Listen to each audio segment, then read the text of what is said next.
இந்த நிலையானது அப்படின்னு அடியேன் குறிப்பிட காரணம் என்னன்னா, இப்ப யாரோ ஒருவர் பேசுவதை கேட்டு ஒரு இறைவனை நாம் பற்றி கொள்கின்றோம், மனதார பிரார்த்திக்கின்றோம். அந்த பிரார்த்தனை அப்படியே தொடர்கிறதா அல்லது அவரை அப்படியே பற்றி கொண்டு இருக்கிறோமா என்று கேட்டு பாருங்களேன். கண்டிப்பா அதுல சில மாற்றங்கள் வரக்கூடுகிறது, வருவதை பார்த்தும் இருக்கின்றோம். ஆரம்ப காலகட்டத்திலே நம்முடைய இறைவனை பற்றி கொண்டிருந்திருப்போம், பிறகு இன்னொரு இறைவன் மீது ஈர்ப்பு ஏற்பட்டிருக்கும், இப்படியே போய் கொண்டிருக்கும். என்ன காரணம் என்று யோசிக்க பாருங்களேன். என்ன காரணத்திற்காக நாம் பற்றி கொண்டிருந்த தெய்வத்தை விட்டு இன்னொரு நாமத்தை நாம் பற்றி கொள்கின்றோம் என்று பார்த்தால், நமக்கு சுயமா பார்த்தீங்க அப்படின்னா சில தேவைகள் இருந்திருக்கும்.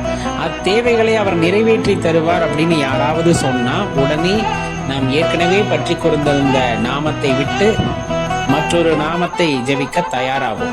இது இயல்பாகவே நடக்கக்கூடிய விஷயம்.